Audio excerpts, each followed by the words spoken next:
Bismillah ar-Rahman ar-Rahim, dear brothers and sisters, Assalamu alaikum. We're going to continue the discussion that we have on Quran and Ahlul Bayt alayhi salam. And in this discussion, I want to highlight the level of Ahlul Bayt alayhi salam so that there is no doubt about what is the level of Ahlul Bayt alayhi salam. And until and unless we truly understand and have the marfa and pay respect to the Ahlul Bayt alayhi salam as we do to other aspects of the religion, and we truly turn away from the enemies of Ahlul Bayt alayhi salam, we will not have the true taqwa that Allah wants to solve our problems. And once we do that, we will have the taqwa and Allah will automatically solve our problems as it is Allah's promise. As I mentioned in last discussion, where Allah mentions in Surah Ar-Raad, indeed Allah will not change the condition of people until they change what is in themselves. In order to truly understand the level of the Ahlul Bayt alayhi salam, it is paramount, it is fundamental for us to not only think but envision the value and the principle and the level of Ahlul Bayt alayhi salam through the eye of our heart, so that we not only respect them but we have the true mawadda that is required in the Quran, where Allah says, I do not, O Prophet, tell them that I do not expect anything from you in return of this message that I'm delivering, except for the mawadda of Zul Qarba, of those who are my closest, of those who are the Ahlul Bayt alayhi salam, because the closest are the ones who Allah Himself explains in the Quran and in many places. One place is when Allah mentions the event of um, Mubahila, where Allah clearly says,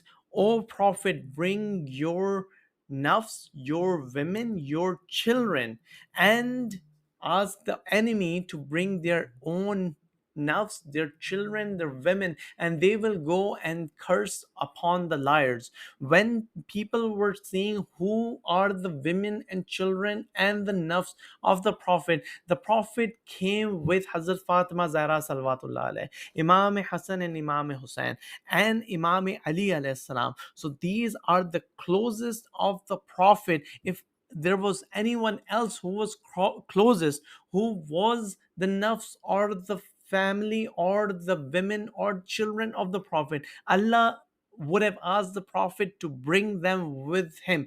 Or similarly, Allah clearly, when He says, I do not, O Prophet, tell them I do not ask you anything except for the mawadda of the qurba. These are the same qurba that Allah explained and highlighted through the event of Mubahala, so that there is no confusion. And these are the same people for whom this verse of Surah Ahzab, verse 33, was revealed.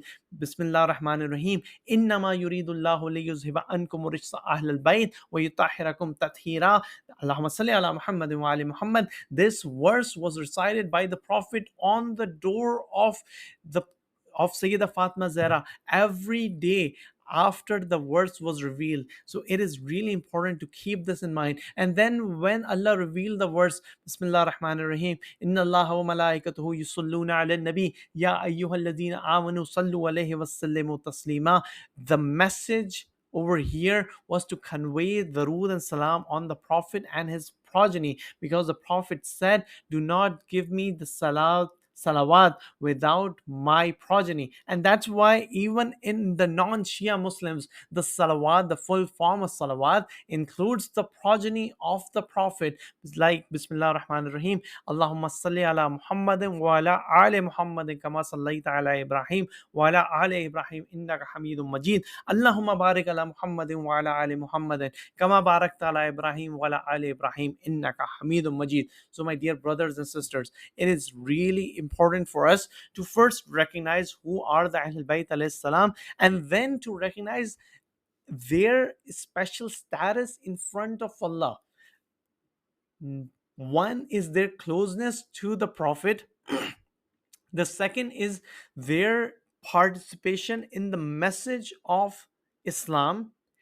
Third is their creation before everything else. And fourth is their hilm. Fifth is their ilm. Sixth is their valor and vigor, and all of these six things along with one special thing that Imam Zainul Abidin alayhi salam mentioned in the court of Yazid when he stood in front of Yazid and he said, Allah has given us six things that Allah has not given anyone: ilm, hilm, shuja'at, and the ability to speak. And one last thing that Imam mentioned is Allah has given this special gift to us, that he has given the love, our love, in the hearts of the mu'mineen. So if you have the love of the Ahlul Bayt alayhi salam, it's not because of your own doing, it's not because of anything that you've done, it is because it is a gift given to you by Allah subhanahu wa ta'ala. So if you feel that you are away from Ahlul Bayt alayhi salam because of how you've been raised, or because of the worldly desires, or because of the allure of this world, just go and pray to Allah, for Allah can only give you the love of Ahlul Bayt alayhi salam. And when he gives you the love, he will open the eye of your heart and you will start seeing things that others cannot see. And once you see those things, you will have taqwa, and you will start loving and respecting the Ahlul Bayt alayhi salam in the way that Allah wants you to love. And once you love the Ahlul Bayt alayhi salam, and you are upset about their disrespect, and you raise the voice for the cause of Allah, Allah will see you as those who are truly muttaqi, and will start solving your problems from the places that are unknown. Allah's promise is in Surah Al-Talaq, and we should make sure that we fulfill our promise and then ask Allah to fulfill his promise. Wassalamu alaikum wa rahmatullahi wa barakatuh.